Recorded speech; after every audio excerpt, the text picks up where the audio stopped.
हाँ गर्मी लगे इससे ला देखिए पंखा इसका चल जाएगा। अरे सिग्नल लेके बोल रहा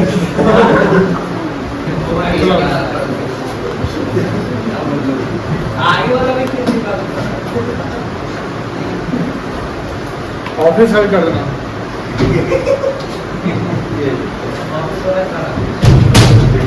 कल नया चैप्टर शुरू करेंगे। ये जो अभी डेबिट क्रेडिट चैप्टर जो चल रहा है आपका सर नया बुक कब शुरू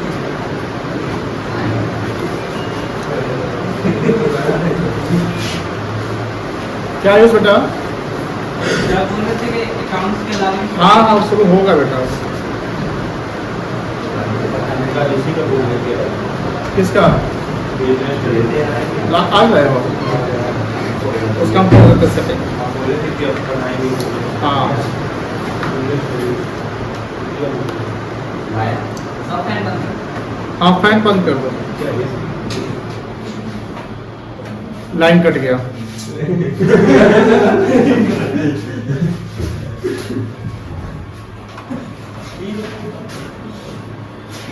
देखो ध्यान से, जैसे यहाँ रूल्स ऑफ डेबिट क्रेडिट में लास्ट जो टॉपिक था जिसका हम सवाल बना रहे थे वो था आपका टी शेप। क्या था बेटा? वो जो था कोई टफ नहीं है। टी शेप में हमें क्या करने हैं,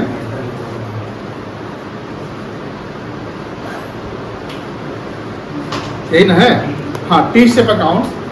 टी शेप में क्या करने हैं कि हमें दो साइड बनाने हैं, दो साइड। जैसे कोई भी ट्रांजैक्शन हो रहा है तो उसके अकाउंटिंग हेड बन रहे हैं। क्या बन रहे हैं? अकाउंटिंग हेड बन रहे हैं। तो अकाउंटिंग हेड जो भी अकाउंट्स बन रहा है उसमें एक डेबिट भी हो रहा है और क्या हो रहा है? क्रेडिट हो रहा है। जैसे मान लो कि कैश की बात करते हो, कैश अगर बढ़ रहा है तो मेरे लिए डेबिट है। कैश अगर बढ़ रहा है तो कैश को क्या करते हैं? डेबिट करते हैं। और कैश अगर घट रहा है तो कैश को क्या करते हैं? क्रेडिट करते हैं। मॉडर्न कॉन्सेप्ट यही ना था। दूसरा कॉन्सेप्ट था आपका रियल अकाउंट। रियल अकाउंट का रूल्स क्या था? Debit what comes in, credit what goes out. तो अब कैश हमेशा बढ़ता ही है क्या? नहीं। कैश घटता भी तो है। कैश हमेशा आता ही है क्या? जाता भी तो है। इसका मतलब क्या? अगर हम कैश अकाउंट की बात कर रहे हैं तो कैश अकाउंट के कैश अकाउंट जो होगा वो कभी डेबिट भी हो सकता है और कभी क्या हो सकता है? क्रेडिट भी हो सकता है। डिपेंड करता है कि उस समय वो ट्रांजेक्शन जो हो रहा है उसमें कैश की स्थिति क्या है। जैसे हमने यहाँ टी शेप बना रखा है, इस पे फोकस करिएगा। दो साइड, एक लेफ्ट साइड है और एक आपका क्या है? राइट साइड है। लेफ्ट साइड जो है डेबिट साइड है और राइट साइड आपका क्या था?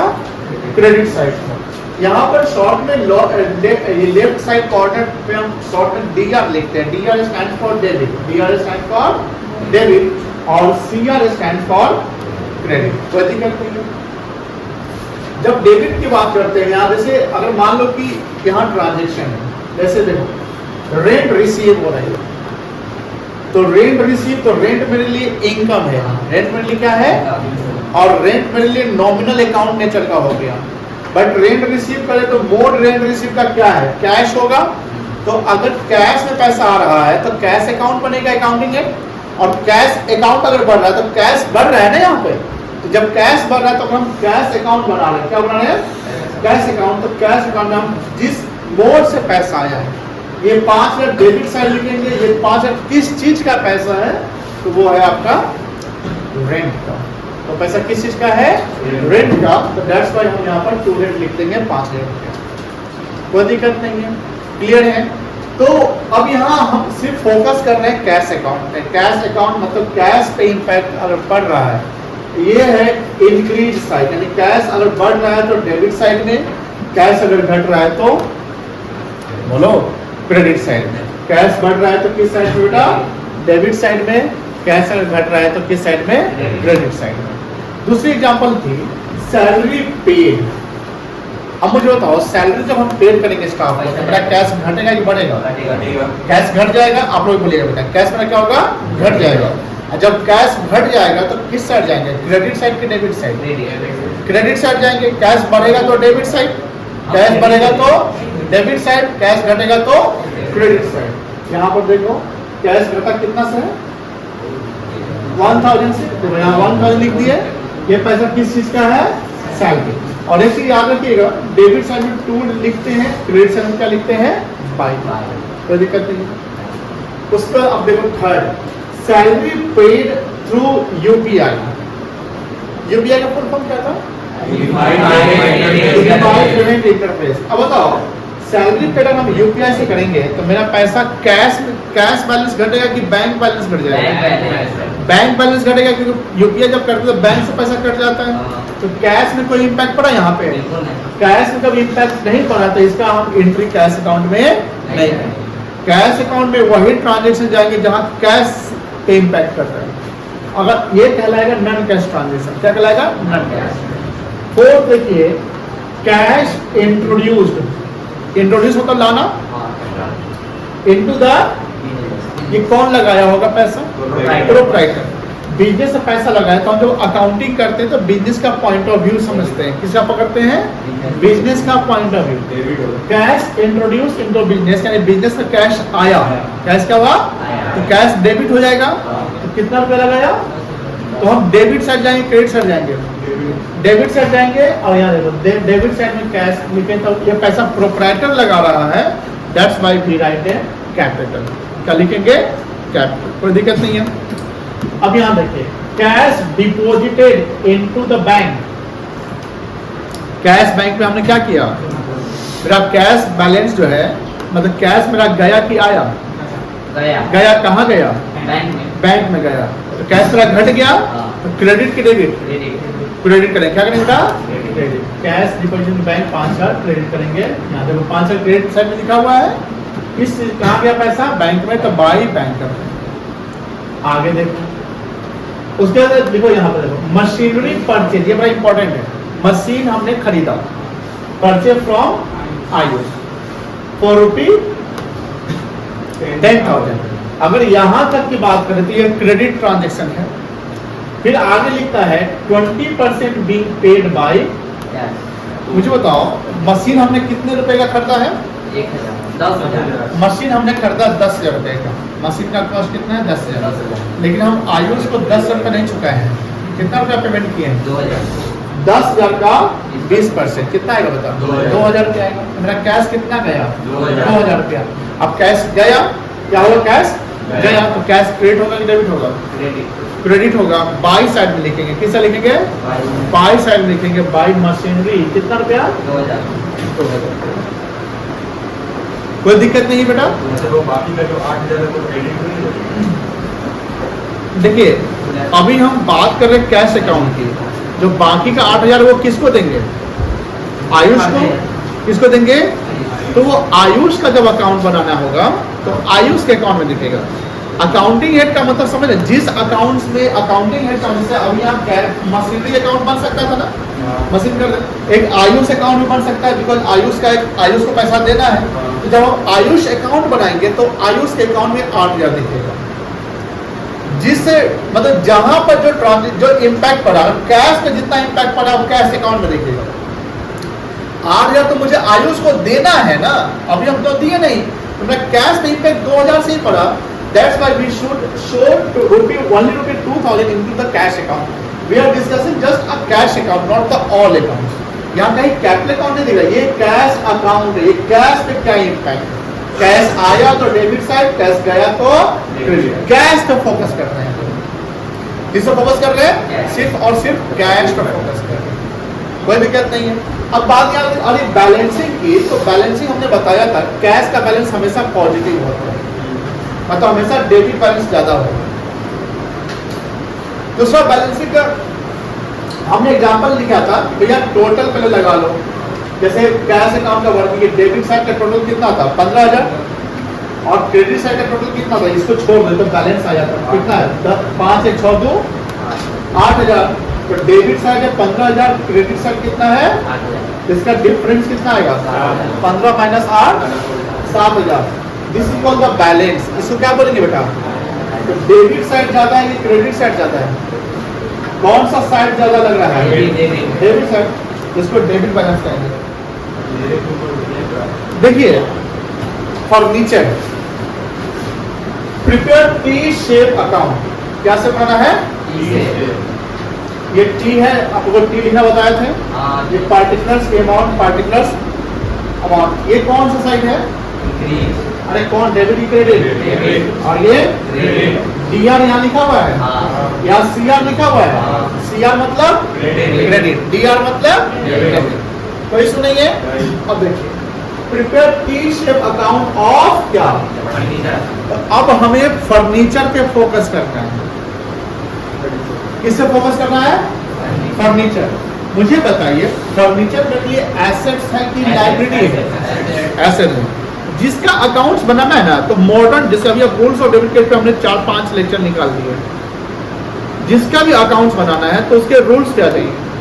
तो हमने बोला कि रूल्स इधर आप ट्रेडिशनल रूल्स अप्लाई करो या मॉडर्न रूल अप्लाई करो। अब प्रैक्टिकली जो क्वेश्चन बनाना तो मॉडर्न रूल अप्लाई करना। सवाल जब एग्जाम हो जाएगा कि हाँ पर्सनल अकाउंट के रूल क्या है, पर्सनल अकाउंट क्या है, रियल क्या है वगैरह। जैसे मैं पूछा कि फर्नीचर एसेट्स है, क्या कुछ बोला आपने? एसेट्स। तो एसेट्स मॉडर्न अप्रोच से एसेट्स कहला रहा है। लेकिन अगर आप ट्रेडिशनल पूछे कि फर्नीचर का नेचर कौन सा है तो क्या बोलेंगे आप? रियल बोलेंगे। तो फर्नीचर मेरा मॉडर्न। अब जब प्रैक्टिकली हमको सवाल बनाना है, यहाँ थोड़ी बोला कि आपको ऐसे बनाना, लिखना, एक्सप्लेन करना है। You have to just prepare T shape account of furniture. तो हम यहाँ पर क्या है कि फर्नीचर हमारे लिए क्या है बेटा? अब एसेट्स है तो अब इसके नियम को फॉलो करना। हम जब लाइफ में कोई चीज करते हैं तो नियम लेकर चलते हैं ना कि हाँ ये नियम अप्लाई करना है। तो अब एसेट्स के नियम क्या है कि अगर एसेट्स बढ़ गया तो क्या करेंगे, और एसेट्स घट गया तो मतलब क्या है ना कि अगर फर्नीचर हमारा बढ़ गया तो हम डेबिट साइड डालेंगे। अब फर्नीचर अगर घट गया तो अब कुछ एग्जांपल समझिए। मान लो कि फर्नीचर हमने खरीदा, बिजनेस में आया फर्नीचर, तो फर्नीचर बढ़ गया कि घट गया? बढ़ गया बेटा, तो किस साइड डालेंगे? Debit side. मान लो कि हमने फर्नीचर बेच दिया, फर्नीचर बेच दिया तो फर्नीचर घट गया कि बढ़ गया? घट गया। किस साइड डालेंगे? Credit side. घट गया तो क्रेडिट, बढ़ गया तो डेबिट। उसी प्रकार मान लो फर्नीचर पे डेप्रिसिएशन चार्ज कर दिया, तो डेप्रिसिएशन से फर्नीचर का वैल्यू घट जाएगा कि बढ़ जाएगा? घट जाएगा। और जब घट जाएगा तो किस साइड डालेंगे? Credit side. कोई दिक्कत है बेटा? समझ गए? आप समझ गए? आप लोग टी शेप बनाइए। बनाना था टी शेप? नहीं समझे? अभी जैसे क्या करना है,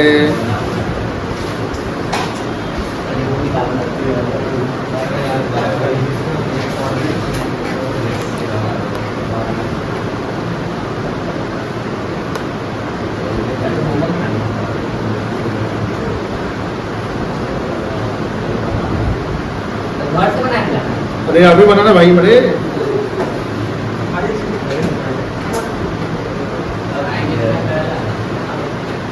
मेरे पास टाइम नहीं है।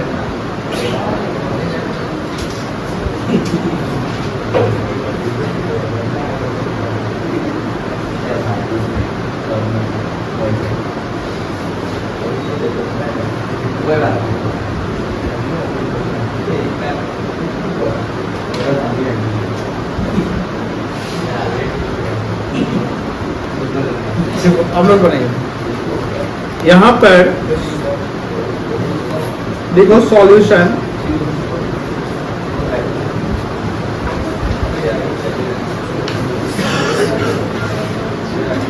Furniture account. अब देखो ध्यान से, आप बना रहे हैं। हम टी लिख देते हैं। ये क्या लिखा गया?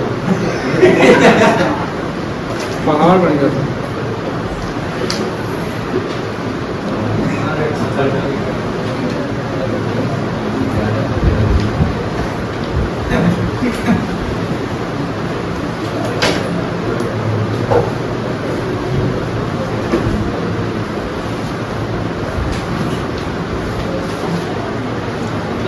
ऐसे बन सकता है ना?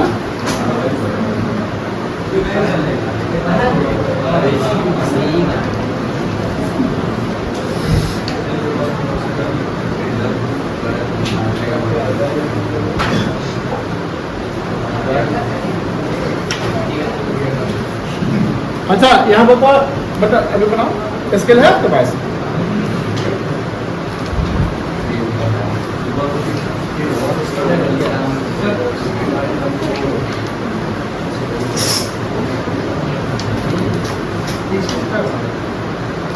कितना पैसे देता हूँ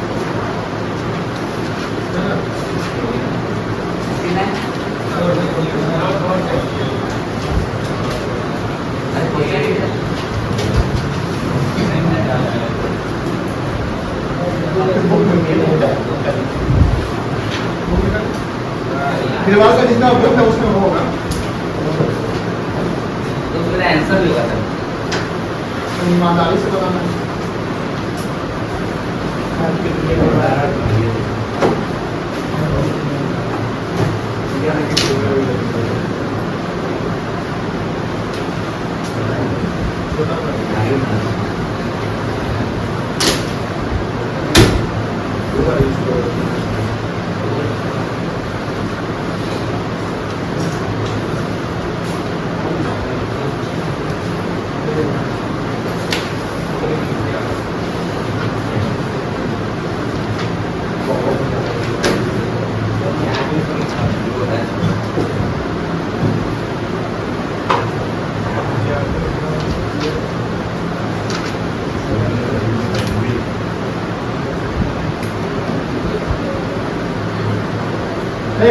एक बार गेट बंद कर दो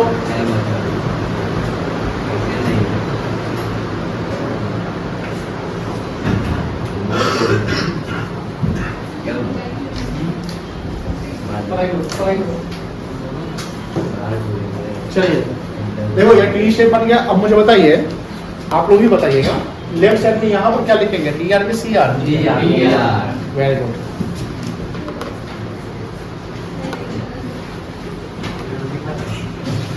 राइट साइड में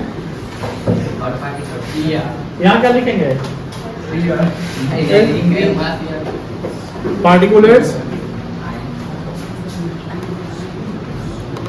यहाँ रुपी का सिंबल तुम लोग स्क्रीन पर देखो बेटा, तुम दोनों स्क्रीन पर भी देखना, आंसर नहीं देखना क्वेश्चन में, समझते हुए लिखना, ठीक है ना।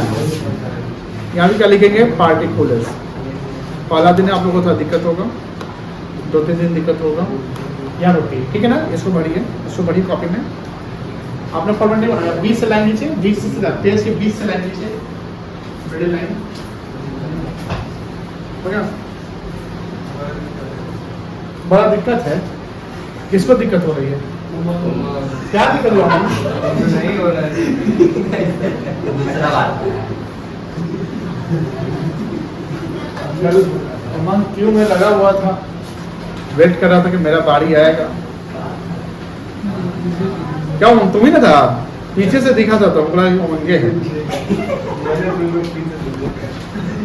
देखिए चले हम लोग आगे चले। बताइए केशव जी, आपसे पहला सवाल, फर्नीचर परचेज हुआ 50,000 का, बताओ डेबिट साइड या क्रेडिट साइड?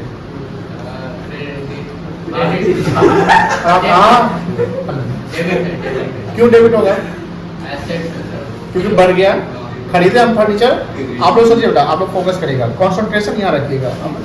फर्नीचर हमने परचेज किया, फर्नीचर क्या किया, बोलो, फर्नीचर परचेज किया, परचेज खरीदना, फर्नीचर क्या किया, परचेज किए। तो फर्नीचर बढ़ गया तो कोई भी एसेट्स बढ़ जाएगा। फर्नीचर बढ़ गया तो डेबिट, माइंड बताओ, और घट गया तो क्रेडिट, ठीक है ना। अच्छा, परचेज किए होंगे तो पैसा गया होगा ना, क्या लिख देंगे, बैंक टू बैंक। ब्रैकेट लिखिएगा, क्या लिखिएगा, फर्नीचर परचेज, कितना रुपया, 50,000 रुपए। चलिए आगे। अब देखो 2 नंबर ट्रांजेक्शन कितना दिख रहा है, क्या लिखा हुआ है, फर्नीचर सोल्ड। तो फर्नीचर सोल्ड किए तो फर्नीचर गया कि आया, गया तो क्रेडिट की डेबिट, क्रेडिट। पैसा मिला होगा, बाई बैंक लिख दो, बाई लिखना था। तो छापने के चक्कर में रहा होगा, वहाँ किताब में जरूर बाई नहीं लिखा हुआ होगा। इसमें कैश कब लिख लिए, हम भी नहीं लिखे, फर्नीचर लिखो फर्नीचर सोल्ड, बाई बैंक को लिखो, लिख दो ना, काम आएगा आगे। क्रेडिट में 22 से क्रेडिट से 22 से जोड़ सकते हैं। क्या ये 2 हो गया? आगे चले, थर्ड में क्या लिखा हुआ है? थर्ड में purchase purchase, debit credit, debit बहुत अच्छा।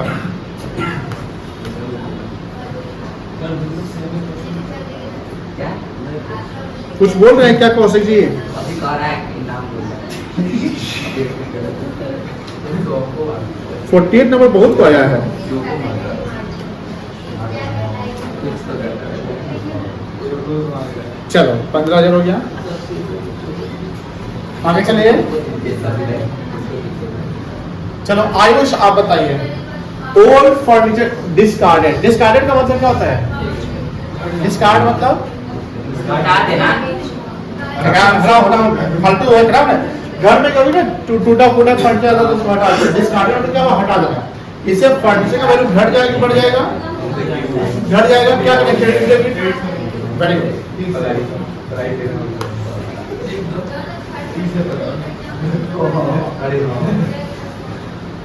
डिस्कार्डेड कर दो या डेप्रिसिएशन कर दो। कितना रुपया? तो आज से जा पांचवा क्या है? डेप्रिसिएशन। डेप्रिसिएशन घट गया कि बढ़ गया बढ़ फर्नीचर? गया, ये भी 22 साल हो जाएगा? यस सर बोलो हाँ या ना।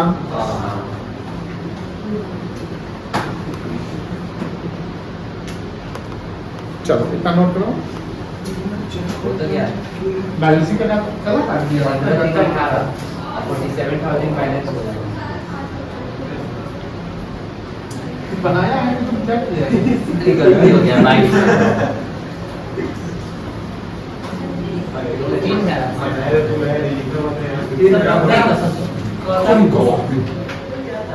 चलिए बहुत देखिए, यहाँ तक लिख लिए ना।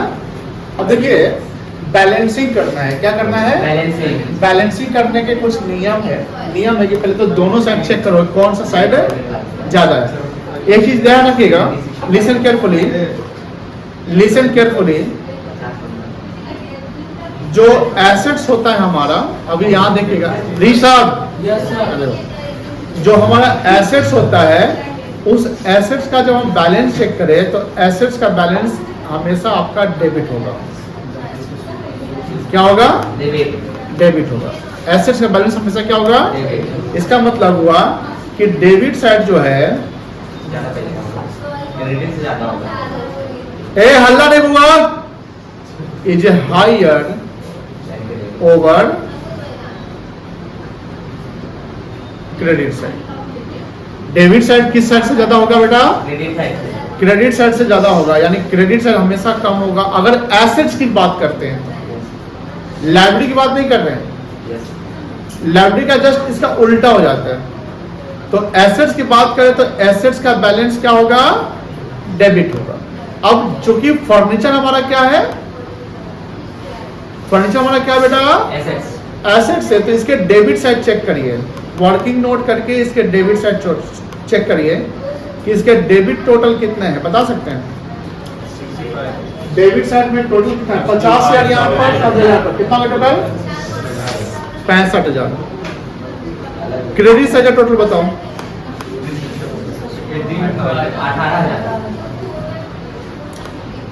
18,000 है। कौन सा साइड ज्यादा है? कितना साइड ज्यादा, कितना ज्यादा है? 47,000 एक्सेस। अब 47,000 ज्यादा है, तो अब यहाँ पर हम क्या करेंगे? बैलेंसिंग करेंगे। क्या करेंगे बेटा?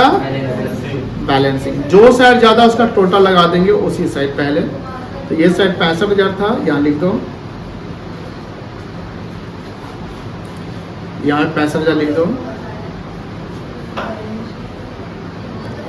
अब यहाँ पर 47,000 बैलेंस ज्यादा था, तो यहाँ 47,000 लिख दीजिए। ठीक है, क्या लिखेंगे? By balance. नहीं, एग्जाम में नहीं, ब्लू या ब्लैक। सीडी, सीडी का मतलब समझो, सीडी का फुल फॉर्म होता है कैरेट डाउन। क्या होता है बाबा? क्या होता है? सीडी का फुल फॉर्म कैरेट डाउन, मतलब इट इज रिटेन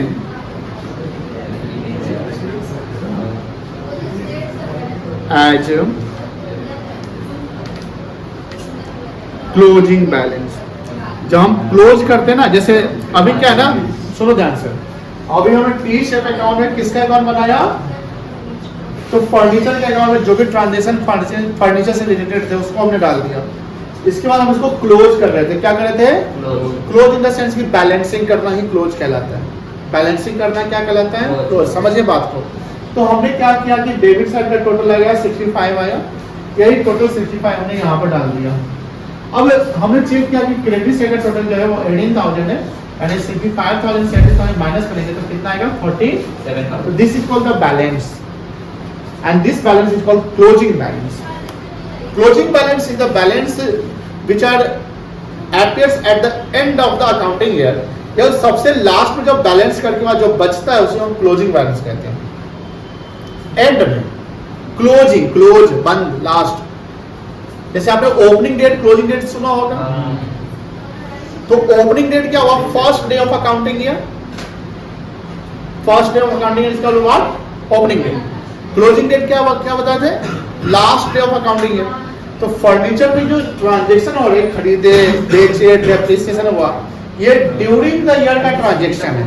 सुनो बाबा, ये कब का ट्रांजेक्शन है? ड्यूरिंग द ईयर का ट्रांजेक्शन। साल भर में जो ट्रांजेक्शन मान लो हो रहे हैं वो, तो साल भर ट्रांजेक्शन के बाद हम उसका लास्ट में क्या करेंगे? चेक करेंगे बैलेंस कितना बचा, पूरे साल में हमको कितने फी आ रहे हैं, हम कितना खर्च कर रहे हैं। तो at the end of the year हम चेक करें कितना पैसा आया, कितना गया, तो कितना मेरा बच गया। जो बच गया that will be called closing balance. That will be called closing balance. And closing balance को हम सीधी से डिनोट करते हैं, कैरेट डाउन। डाउन मतलब नीचे आ रहा है, कैरेट डाउन। बैलेंसिंग करते हैं, नीचे जा रहे हैं। तो अब आपके मन में सवाल होगा कि सर बिजनेस से आपने पढ़ाया था एक गोइंग कंसर्न कॉन्सेप्ट, तो याद किया वो? क्या था गोइंग कंसर्न कॉन्सेप्ट? कोई भी बिजनेस को प्रॉफिट के लिए, फर्दर प्रॉफिट के लिए खोलना और ज्यादा चलाने के लिए, मतलब लंबे समय के लिए। इसका मतलब यह है कि जब बैलेंस 47 फर्नीचर में है, तो ये तो सर मान लीजिए 1 साल का होगा, तो बिजनेस को तो गोइंग कंसर्न के कॉन्सेप्ट का हम आगे चलाएंगे ना। तो आगे चलाएंगे तो ये बैलेंस तो आगे कैरी हो जाएगा। मान लो कि ये ईयर 1 का जैसे टारगेट है, जैसे आपने एक डेप्रिसिएशन पे एक सवाल बनाया था टेस्ट में कि था ना 1 लाख का मशीन फर्नीचर खरीदे थे जिससे 20% डेप्रिसिएशन था, ऐसा था। तो आप उसको 3 साल तक का चेक किए। इसका अनुसार मान लो कि ये ईयर 1 का बैलेंस है, तो ईयर 2 में जब जाएंगे तो क्या करेंगे? तो ईयर 2 में यही बैलेंस उठाएंगे जो बैलेंस अब बचा हुआ है। जैसे at the end of the year जो बैलेंस मेरा बच रहा है, यही ना अगला साल जाएगा। Yes sir. मान लो कि सारा खर्चा के बाद मेरे पास 5,000 कैश है, तो नेक्स्ट डे मेरे पास 5,000 ना कैश रहेंगे। तो लास्ट डे ऑफ जो बैलेंस चल जाएगा डेबिट में। Yes, last day of accounting का जो बैलेंस है उसको हम बोलते हैं क्लोजिंग बैलेंस। क्लोजिंग डेट जैसे होता है उसी प्रकार क्लोजिंग बैलेंस। तो closing balance is what? Closing balance is the balance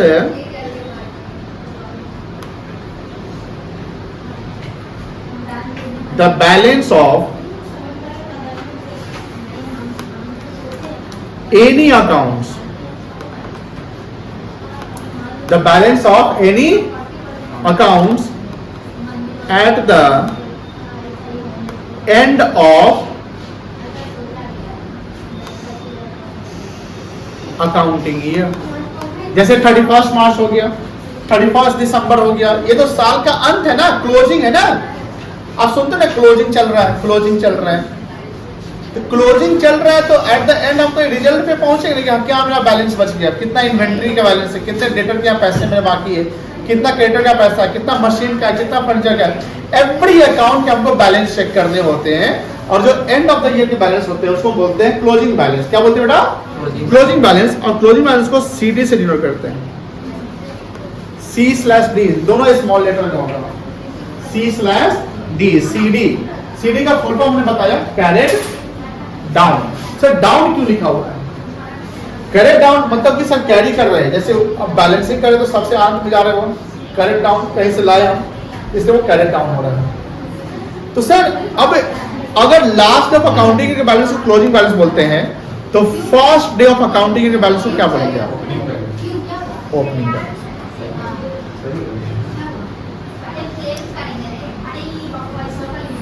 The balance of ए बउआ, जो ऑफिस में बैठे हुए शांति बना रखिएगा। आप लोगों का सरप्राइज टेस्ट हो रहा है, शांति से पढ़िए। The balance of any accounts at the, बताओ एंड लिखेंगे क्या कुछ और लिखेंगे? एट द बिगिनिंग ऑफ, पढ़ सकते हैं ना, बिगिनिंग ऑफ अकाउंटिंग एंड साल के शुरुआत का, जैसे 1 जनवरी हो गया, 1 अप्रैल हो गया, जो फर्स्ट डे है, तो उस फर्स्ट डे अगर 1 अप्रैल 1 जनवरी, तो कहीं ना कहीं पिछले साल का बैलेंस आया होगा ना। तो पिछले साल के बैलेंस थे क्लोजिंग, वही साल के अंत में क्या हो गया? ओपनिंग। जैसे मान लो कि इस कोचिंग से आपको बंद हो गया, तो क्लोजिंग हो गया कि गल्ला में, सर के गल्ला में 520 रुपया कैश था। अब सर के गल्ला में कोचिंग बंद करते समय 520 रुपया कैश था, तो उसको कहेंगे क्लोजिंग बैलेंस, क्योंकि बंद करते हुए जा रहे हो। नेक्स्ट डे सब खोल, आज कोचिंग खोलेंगे, गेट खोलेंगे तो ओपन हो रहा है ना, ओपनिंग। तो गल्ला जब खोलेंगे तो कितना बैलेंस दिखेगा? 520 की कुछ और दिखेगा, 520। तो जो लास्ट ईयर का लास्ट डे ऑफ अकाउंटिंग का क्लोजिंग बैलेंस है, लास्ट डे ऑफ अकाउंटिंग का क्लोजिंग बैलेंस है, वही balance first day of accounting का कहलाएगा। 31 मार्च का शाम का बैलेंस 1 अप्रैल की सुबह का बैलेंस में डिफरेंस होगा? एकदम नहीं होगा। शेयर मार्केट अगर मान लो कि फ्राइडे को क्लोज हुआ जिस बैलेंस पे, जिस वैल्यू पे, जिस रेट पे, आज मंडे है, 9/15 हो रहा है क्या? हो गया। अभी खुला हुआ तो ओपनिंग बैलेंस वही रेट पे खुला होगा। मान लो कि टाटा का शेयर 1030 पे बंद हुआ, ना ना ना गिरता है। 9 बजे 9:15 से 3:30 तक मार्केट चलता है, 3:30 तक मार्केट चलता है, यही क्लोजिंग है। समझो ध्यान से। आपको खरीद या बेच सकते हैं? नहीं, ऑर्डर डाल सकते हैं। आपका ऑर्डर एग्जीक्यूट होगा जब मार्केट खुलेगा तब। जैसे कभी कभी लॉकडाउन के समय में आप लोग बच्चे रहे होंगे, है ना? और नहीं, लॉकडाउन नहीं, सॉरी, नोटबंदी हुआ था, नोटबंदी, उसमें एकदम बच्चे रहे होंगे। तो लेकिन टीवी में देखे होंगे ना, कभी देखे होंगे कि नोटबंदी के समय में कोई गया और बैंक में पहले से लाइन लगा खड़ा हुआ। ऐसा हुआ होगा ना कि गांव में गए, सुबह 7 बजे चल गए, पहले लाइन में हम रहेंगे, ऐसा हुआ। लेकिन उसको पैसा कब मिलेगा? 7 बजे मिलेगा कि बैंक खुलेगा तब मिलेगा? ऑब्वियस बात है, जब मार्केट खुलेगा तब ना शेयर खरीदिएगा, तब ना शेयर आपका बिकेगा। तो खरीद बिक्री मार्केट जब खुलता है तब होता है। नहीं, फिर भी ऑनलाइन जमाने में भी ऑनलाइन पोर्टल भी खुलता है ना, कोई भी पोर्टल खुलता है ना, कि कोई भी, जैसे ये पोर्टल खुल गया, जैसे एडमिशन जब होते हैं तो उसके भी ऑनलाइन पोर्टल खुलते हैं। पोर्टल समझते हैं वैसे नहीं समझते हैं? कोई फॉर्म भरे आप लोग ऑनलाइन कभी अप्लाई पे किए हैं कुछ, तो उसका ड्यू डेट होता है ना कि इतना से इतना तारीख तक खुलना है, भरना है, तो वो भी तो एक टाइमिंग है ना। तो ऑनलाइन के जमाने में भी हम कुछ ऐसे चीज करते हैं, क्योंकि यहाँ पर फंड से बातें होती है, करोड़ों की बातें होती है, करोड़ तो कम ही है इसके लिए, तो उसके लिए भी सब चीजें होती है। तो समझो कि देखो, लास्ट डे ऑफ अकाउंटिंग का जो बैलेंस है वही फर्स्ट डे ऑफ बैलेंस में कोई चेंजिंग होगा? नहीं होगा। तो क्लोजिंग क्या हो गया? क्लोजिंग कैसे लिखेंगे? तो सर ओपनिंग को कैसे लिखेंगे? एडी नहीं, बीडी, नियरेस्ट था। बीडी का फुल फॉर्म होगा ब्रॉड डाउन। क्या होगा? CD BD. सीडी लिखेंगे, सुनो, सीडी लिखेंगे क्लोजिंग बैलेंस में, और बीडी ओपनिंग बैलेंस। कोई दिक्कत नहीं है। सीडी बीडी समझ गए? बोलो हाँ या ना। अब सपोज हो, देखो ना बेटा, यहाँ जो बैलेंस सीडी है क्लोजिंग बैलेंस है, हमने बताया था कि बैलेंस हमेशा ऑपोजिट साइड में फॉल करता है। अगर डेबिट साइड ज्यादा तो बैलेंस फॉल करेगा क्रेडिट साइड, और क्रेडिट साइड ज्यादा तो डेबिट साइड बैलेंस फॉल करेगा। अब मेरा सवाल ये आता है कि अगर क्लोजिंग बैलेंस में बैलेंस फॉल कर रहा है 47 रुपया, ये कौन सा बैलेंस कहलाएगा? डेबिट बैलेंस या क्रेडिट बैलेंस? ये कहलाएगा, क्योंकि डेबिट साइड ज्यादा है। तो इसका ये क्लोजिंग है कि ओपनिंग है? बोलिए। क्लोजिंग है, सीडी क्लोजिंग है।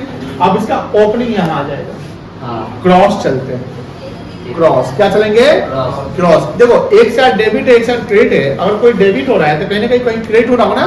अगर क्लोजिंग बैलेंस अगर डेबिट साइड, क्रेडिट साइड में है, तो ओपनिंग बैलेंस आएगा डेबिट साइड। वही क्लोजिंग बैलेंस अगर डेबिट साइड है तो ओपनिंग बैलेंस कहाँ जाएगा? क्रेडिट साइड तो यहाँ पर लिखेंगे टू, बोलो क्या लिखेंगे, बैलेंस क्या लिखेंगे, सीडी की बीडी, बीडी नहीं सीडी एक बोले थे ना, बीडी लिखेंगे, ओपनिंग है ना बेटा, ओपनिंग को क्या लिखेंगे, बीडी बीडी लिखेंगे, ओपनिंग क्या लिखेंगे, बीडी ब्रॉड डाउन। आगे बहुत अभी सीडी बीडी समझने हैं। यहाँ टी शेप एक just a summary of ledger बताया गया है, कंप्लीट लेजर नहीं बताया गया है, क्योंकि लेजर बहुत बड़े लेवल पे बनाया जाता है। जो आप रूल्स ऑफ डेविड के जो आज का आपका एंड हो रहा है, एंड देन आप अकाउंटिंग इक्वेशन सीखेंगे। Accounting equation means what, you have to learn the accounting equation as per modern approach where the transaction impacts on assets and liabilities as well as capital। तो वो transaction के impact सीखने equations वो चलेंगे आपके classes. नहीं नहीं नहीं नहीं नहीं नहीं वो नहीं है, ए प्लस बी का होल स्क्वायर नहीं है वो। बट ये लिख लिए हैं आप लोग, लेजर बना लिए हैं, थोड़े से है ना, लिख लेता, तुम लोग लिख लो।